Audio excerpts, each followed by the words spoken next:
All right, Rachel, take it away in 3, 2, 1. Graham's back. Sharon knows about Scott and Abby, and Lily and Kane have been playing the Will They Won't They game until the very end of this week. Stay tuned for this week's Restless Wrap. You're tuning into the destination for TV superfan discussion, AFTERBUZZ TV. And now, let the buzz begin. Hey everybody, I'm Rachel Goodman. We're back after a 2-week hiatus for Restless Wrap. You can find me on Facebook or Instagram at Rach Goodman. Or if you want to go over to our Facebook page at Restless Wrap, you can go over there, like the page, follow it. I post everything on there about the show. We can talk about the show during the week if you guys don't want to wait, but at Restless Wrap is the place to go if you want to follow the show. So we haven't been here obviously for a couple of weeks now, so there's a lot to talk about.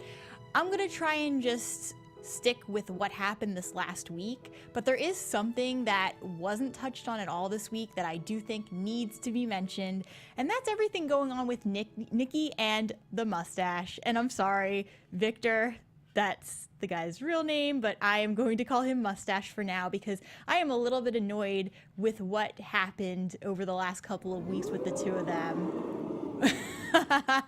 And that's a great sound effect. So basically with Nikki and Victor, we had this whole situation where we found out that not only was Nikki the one who purchased the park, but she did it using funds that she basically stole from Victor, using Kevin's help to get the money out of Victor's personal account into, I guess, an offshore account. They never exactly explained that. But JT returned, and he was basically investigating this whole situation. And thanks to JT, Nikki was not thrown in prison for what she had done because JT basically swept it under the rug. Now, everyone seemed to know about this, everyone involved, such as Victoria, Victor, they all knew that JT did this. But for some reason, Victoria didn't think to call Nikki, which I found very strange. So at first, Nikki didn't know that she was off the hook. She actually thought she was going to go to jail. So Victor decides he's going to blackmail her. And this is what I didn't understand. Eventually, Nikki finds out that she's fine, that she's not going to go to jail, that JT swept it under the rug, did whatever he had to do to make it go away. And she decided she was going to stay and move in with Victor anyway. I guess she was already there because Victor had blackmailed her. But she decided to stay even after she found out. And that's the part that bothers me because, Nikki, what are you thinking? And everyone in the chat who's always saying that she always goes back to Victor, well, there you have it. She went back to Victor again. So speaking of the chat, I'm going to give a shout out to everyone that's joined us today. We have Hubby Joe. We have Nikisha Jones. Simone Francis is here. We have Demo. Hi, you guys. Thank you so much for joining. So let me just pose the question of everyone who's in the chat right now. What do you think about everything that happened with Nikki and Victor? Do you think it makes sense that she just decided she was going to move back in with him? So let's start with that. While I wait on the responses to come back from the chat, let's start talking about everything that actually happened this week. So the most important thing, one of the most important storylines that we have happening was everything with Lily and Kane. First, the other thing that we didn't really touch on was the fact that last week, they had Jill basically set up this faux party that ended up just being Lily and Kane. And it was so awkward, but at the same time, it felt awkward because it felt like Lily and Kane both wanted to be there, but they weren't sure how the other person felt. And so that was what was making it awkward. They almost kissed, and the way I was reading it until this week was that Lily didn't want to kiss Kane because she seemed to pull away. But what we found out this week is that as Kane is talking to Jill and as Lily is talking to Abby, we basically find out that they just don't know how the other person feels. and that Lily thinks that Kane has moved on, and Kane thinks that Lily's moved on, and that's the problem. And so it started to turn into this will they, won't they situation where it felt like little kids, almost like teenagers, who didn't know if the other person liked them or not. So it was interesting how this was happening, and basically. We have a couple of like kind of awkward situations where Lily left her sweater at Kane's house from the New Year's Eve party. So she goes over right as conveniently JT is there, who Lily said she would go and talk to Kane about Kane getting JT a job. But it's just so convenient that it happens to work out at the same time that Lily gets there. She was going to go in and maybe talk to Kane about her feelings, but instead it looked like she was there for JT, which wasn't the case. Just, a couple of miscommunications. Finally, it happened where, I have to mention there was that scene where Lily and Kane are both sitting down and they keep texting each other and then deleting it. And they keep texting things like, first it starts with Happy New Year. Kane started writing something about her being beautiful and then deleting it. And then finally they end it with, something like, I want to tell you how I feel. And then they delete it. So, but I actually really liked how they did that. It was really interesting. I was a little let down by how it kind of unraveled, though. I'm glad that Kane and Lily did finally get to talk. But what happened was they were both, Kane was out dining with what was supposed to be business clients. It ended up not. It was Phyllis and Billy. And, we'll get to Billy in a second. But Kane was there, supposed to be talking with other business associates. Lily happens to be at the same place, of course. And finally, they have this talk about wanting more than they want, basically telling each other how they feel.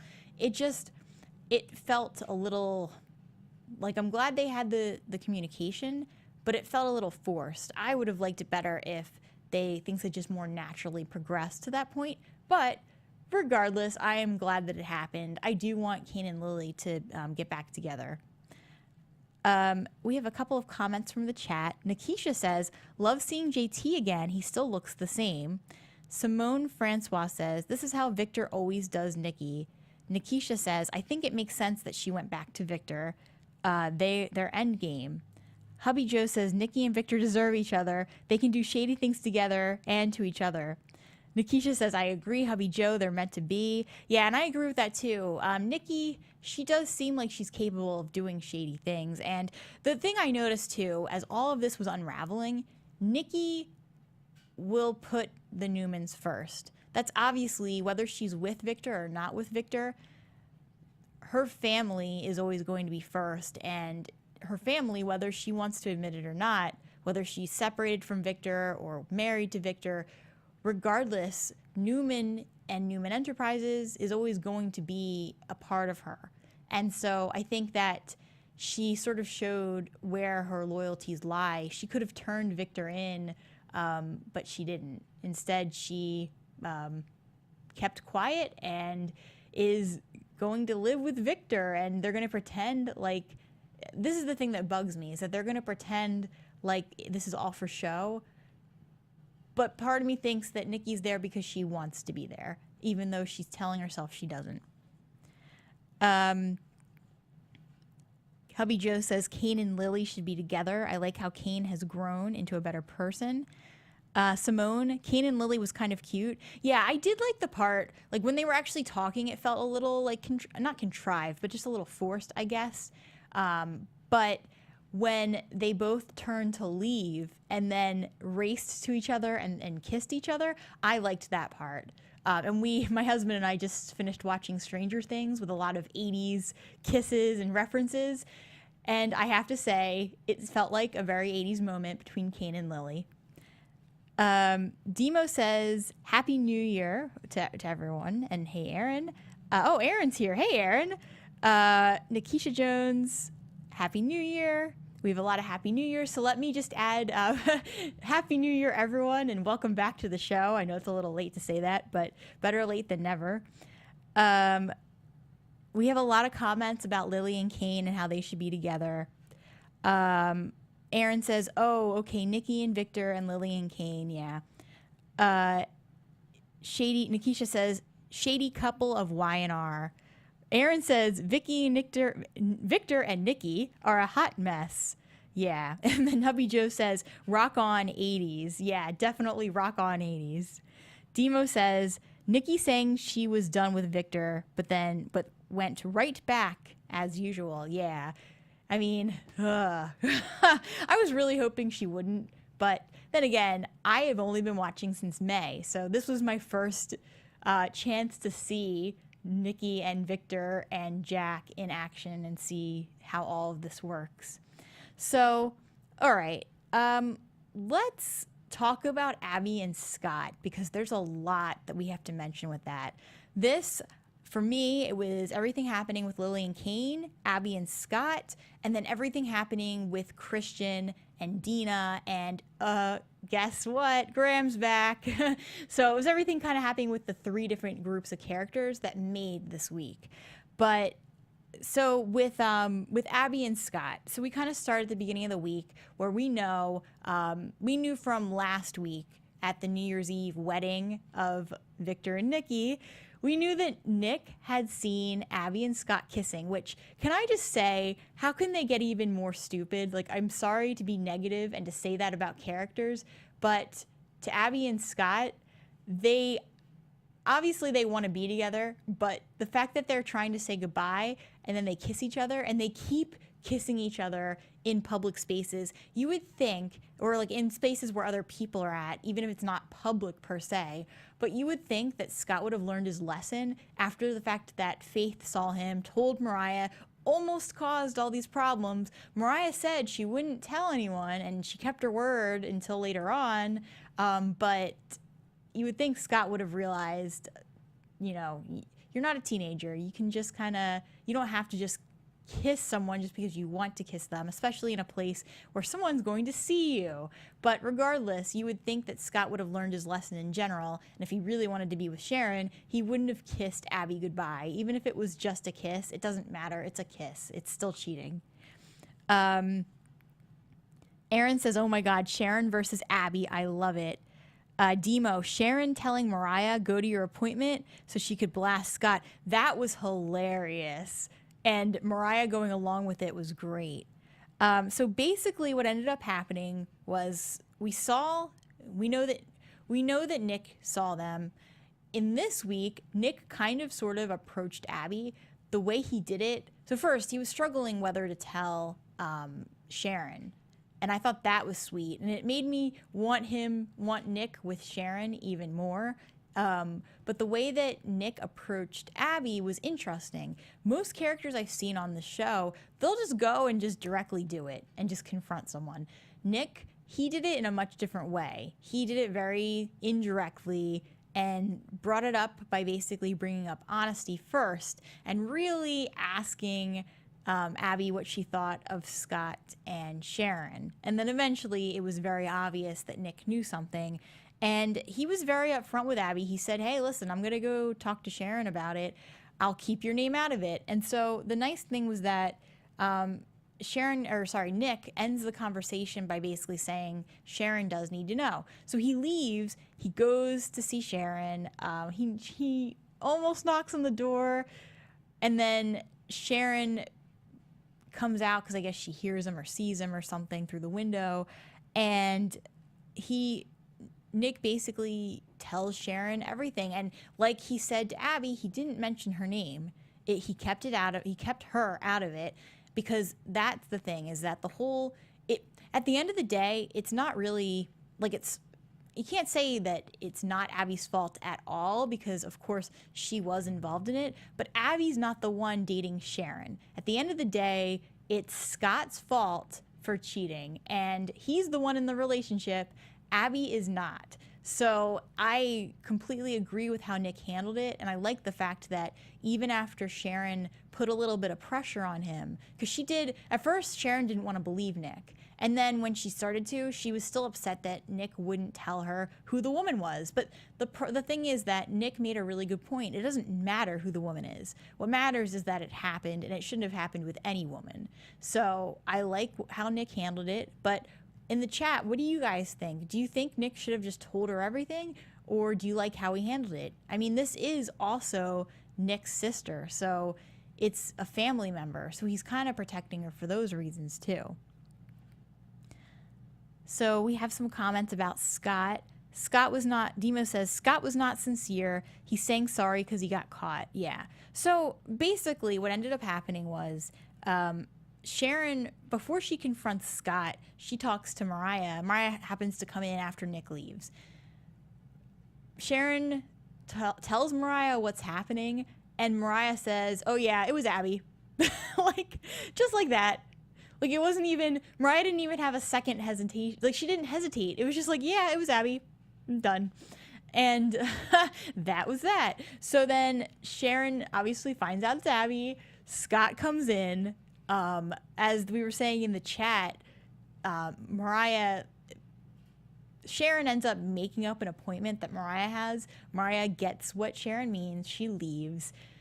Sharon and Scott finally have this conversation, and Scott admits that it wasn't just a kiss, because Nick saw a kiss, Faith saw a kiss, told Mariah about a kiss. So Sharon's thinking it's just kissing. Scott, I'm so surprised about this, but he ended up admitting that it was them having sex. I couldn't believe it. I mean, Scott, like, he wouldn't tell Sharon about what was going on. So I'm just really shocked that he would offer the information. To me, that sort of kind of redeems him a little bit. It shouldn't have happened in the first place, and I don't think that I think their relationship should be over. But the fact that Scott, in that moment, would offer the full story was better than if he had just played it off like it was just a kiss. And then this should have been one of the law moments. It's not, though. But Sharon basically offers to make Scott something to eat. And then she does. But then as they're talking, she ends up dumping it on his head, which was hilarious. Then we get to the scene where Sharon goes to confront Abby, and basically they get into a cat fight. Sharon calls Abby a spoiled brat who takes whatever she wants, and then it ends up causing this huge scene in public. And Abby says, well, everyone knows how crazy you are anyway, to Sharon. And they just start, Abby and Sharon just start actually fighting. Well, in all fairness, Sharon threw the first, I think it was a slap. It sounded and looked more like a punch to me, but I think it was a slap. We'll just go with slap. But then they start basically hitting each other, and Sharon starts pulling Abby's hair. It was a real cat fight if I've ever seen one. Let me go and take some of the comments. So Demo says, Nick did indirectly because Abby is his sister. If it was someone else, he would have been different. Demo, Abby had it coming. Demo says Scott's going to Abby after the fight with Sharon. That was a dumb move. Yeah, I completely agree. And it not only that, but it makes it look like Scott is just trying to be with someone. If he can't have Sharon, now he's going to go try and be with Abby. I didn't like that. I think what should have happened, what would have been the more respectable option, is that obviously Scott realized, now he's saying he has feelings for both of them. He obviously realized this before. The better thing would have been for Scott on his own to go and tell Sharon everything that happened in the storage locker.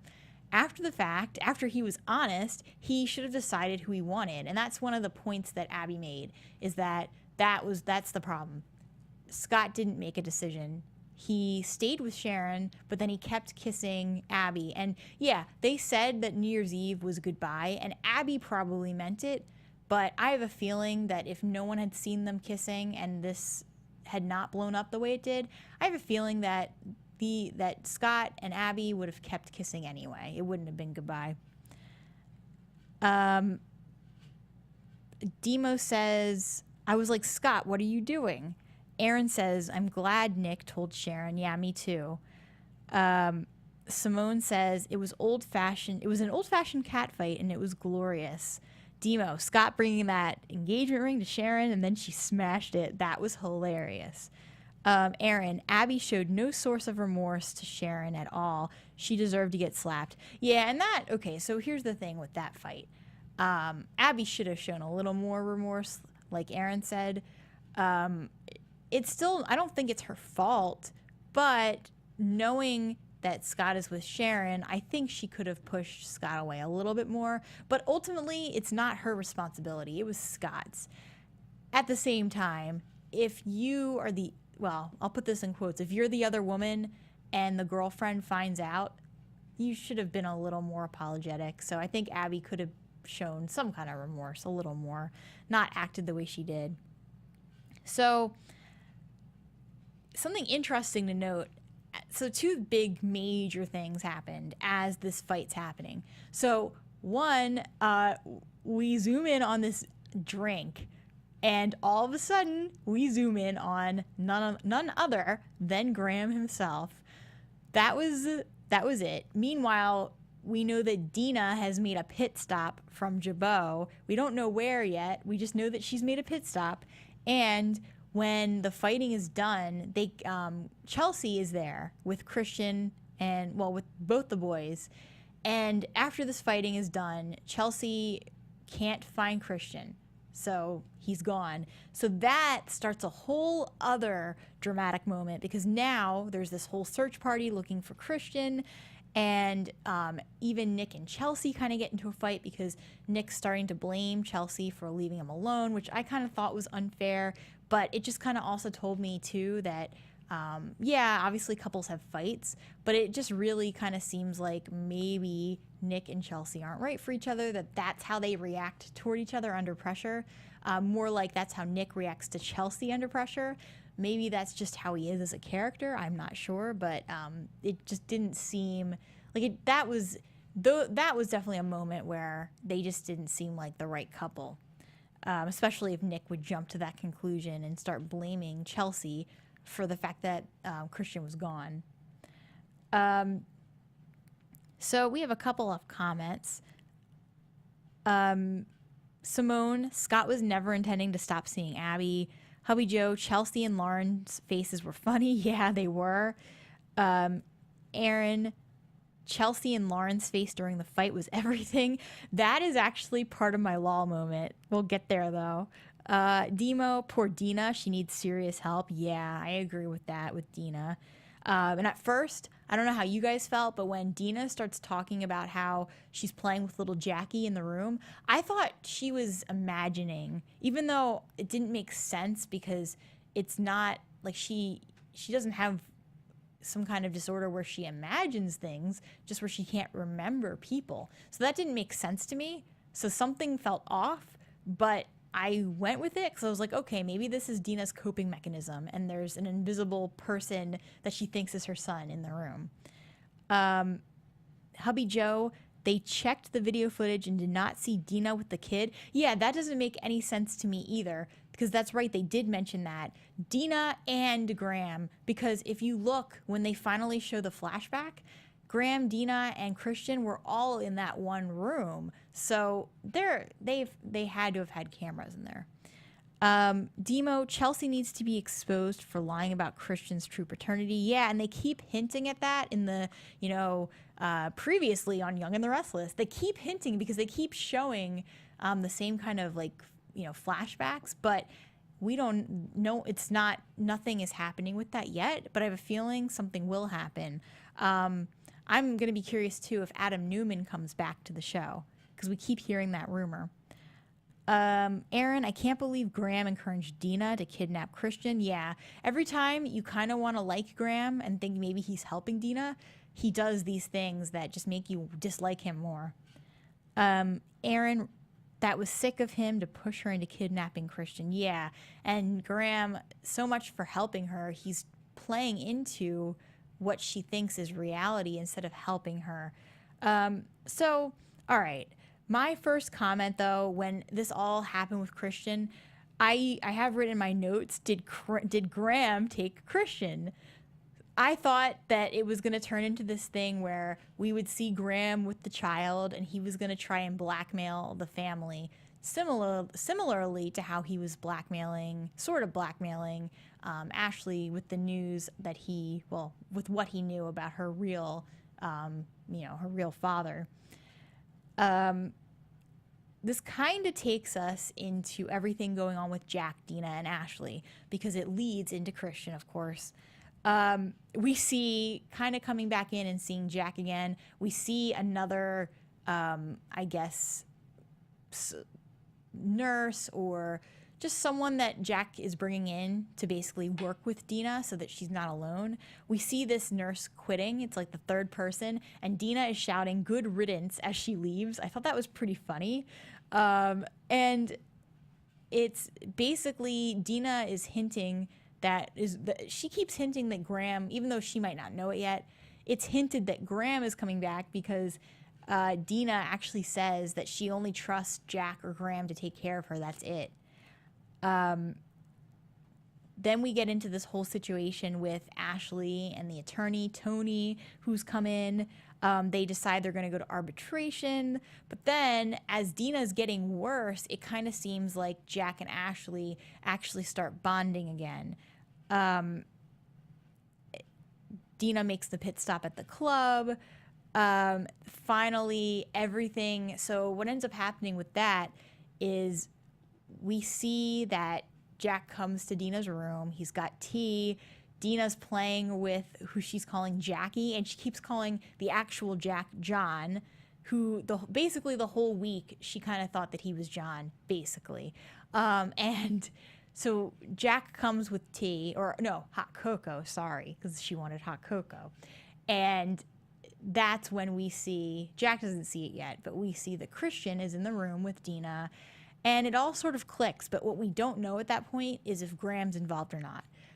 It's not till later when Graham actually shows up that we realize that we see the flashback and we see that Graham basically helps Dina kidnap Christian, which I don't understand Graham's motives unless, of course, like I mentioned earlier, it is because he's trying to blackmail the family. But then again, Christian got back to Nick and Chelsea way too easily for that to be Graham's situation. Demo says, need that Chelsea and Nick break up in 2018. Yeah, definitely. It's got to happen. Aaron says, Nick went off on Chelsea this week. He was in Papa Bear mode. Yeah, he was. But it just highlights the fact that they're not a good couple together, in my opinion. Demo, could not take a baby kidnapping storyline. Glad Y&R didn't go down that road. Yeah, I agree with that. Definitely. Aaron agrees. Demo says Nick trusts Sharon more than Chelsea. Yeah, he trusts her, and he's very protective over Sharon too. He went and told Sharon the truth about Scott. If he hadn't said something, she probably wouldn't have found out, because obviously Mariah wasn't going to say anything. But it just seems like the same way that we saw Nick go into Papa Bear mode over Christian, I have a feeling that he would get like that over Sharon too, because that's how much he cares about her. Demo says, I'm kind of over this whole Dina storyline. She needs to be sent away ASAP. Yeah, you know what I'm over? The fact that Graham keeps coming in and out and they can't get rid of him. And so this whole thing happens where Graham shows up again.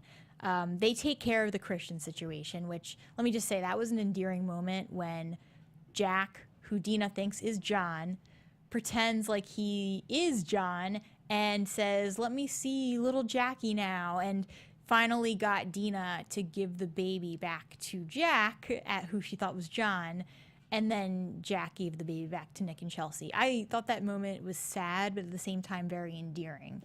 But everything with Graham, he shows up at the house. He not only tricks Tracy into basically locking her out of the house, which I thought was awful. If we already couldn't dislike this guy more, he's locking people out of their own, well, not that it's Tracy's home, but it's more her home than Graham's home, and he's locking her out of it.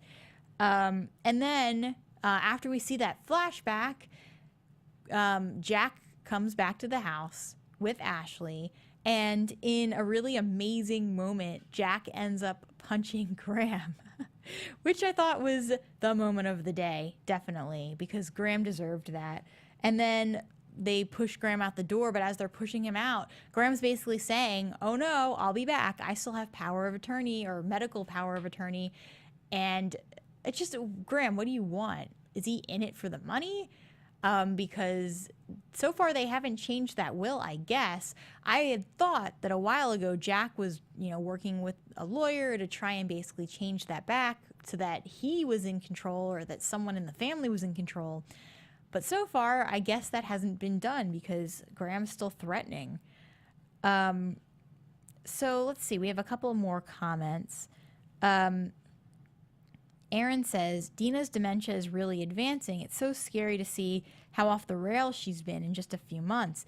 Yeah, and then Aaron also says, I couldn't believe Graham locked Tracy out of the house. How rude. Yeah, it was super rude. Graham is just, he's unbearable. I dislike him more all the time. When we first met Graham and he first came on the scene, I had moments where I thought, okay, maybe it's not really Graham. Maybe it's his mother. And maybe Graham could be redeemed. And sometimes I did want to like Graham, but now of everything that's happened in this last week in particular, I do not like Graham, and I don't think there's anything that can really redeem him because everything he does just keeps getting worse. And I want to know what he's up to. But I agree. I think the Dina situation is getting her mental health keeps deteriorating. And really, they do need to put her away. And I understand what Jack and Ashley, I understand Jack's hesitance to do this, but I think it's really what needs to be done. Jack needs to get in there, or Ashley, they need to get in there, change that will back so Graham doesn't have any say, and then they should send her to the home. And like Jack said, and Ashley, they'll visit her as often as they can. But just the fact that she's home and things definitely aren't getting better, they're not going to get better, unfortunately. Basically, Dina needs to be sent away. That's all there is to it. Aaron says, yeah, they never got a chance to change the will, Jack said. Yeah, which it's been a while, so you would think that they would have been able to take care of that by now. But what's also interesting is I'm wondering legally what rights, if any, Graham has. If anyone happens to have any experience in that kind of law and wants to chime in the chat, or if you want to leave a comment and talk about it, that would be interesting to know because obviously it would probably come down to what Dina wants, but then the question becomes, what if she is not quite in her right mind? Then how much power does Dina have over where her inheritance goes and what happens to her while she's still alive? That's the question. And if it is up to Dina, she obviously is a big Graham fan. She trusts him. She trusts him enough to, she obviously thought that was her little baby, but she trusts him enough to take a child and believe him and believe everything he's saying. So I feel like Graham has more influence over Dina than anyone else, including Jack. So I don't think Dina would want to change that will back or anything. If anything, she would change it so that Graham had more rights, if that was even possible.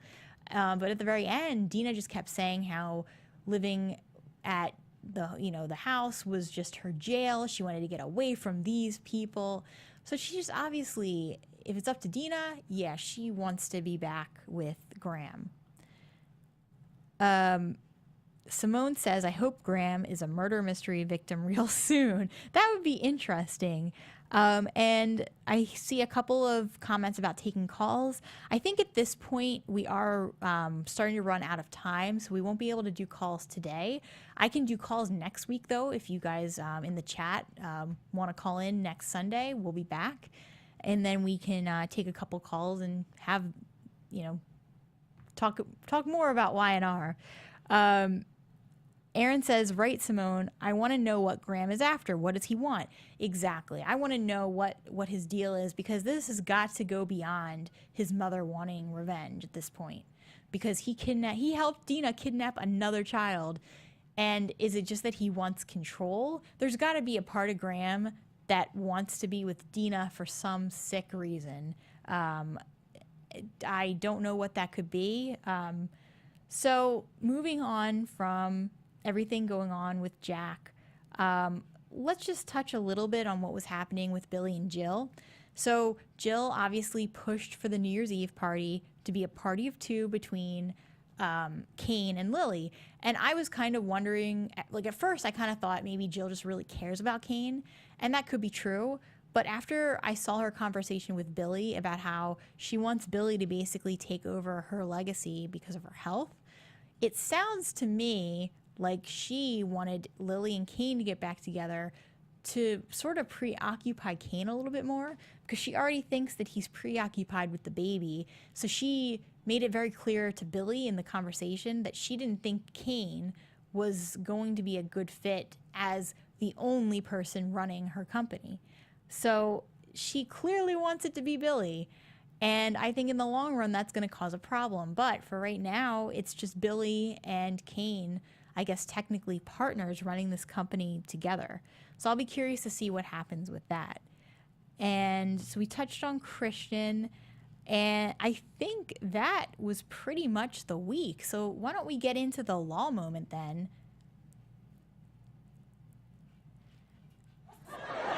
There it is. So for the law moment, of course, we kind of mentioned this earlier, but Chelsea, her reaction to the fight between Abby and Sharon was hilarious. It was basically just her with her mouth open and her eyes like incredibly wide. And she's just sitting there with the kids, a baby on her lap, like, oh my goodness. That I thought was hilarious. Then I actually think that the Graham moment, like I started laughing out loud when, as this cat fight is happening between Abby and Sharon, you zoom in on the drink first, then you zoom in on Graham. I started laughing and kind of cheering at the same time. Even though I don't like Graham, I have been waiting for him to come back so we could finally resolve the storyline with him, because it has felt unresolved. So I'm going to take a couple more comments before we end for today. J.A. says, the actor that plays Graham is not that good. He's kind of a ham, cute, but can't act. Aaron says, I love whenever Jill comes back. She makes things interesting. She does.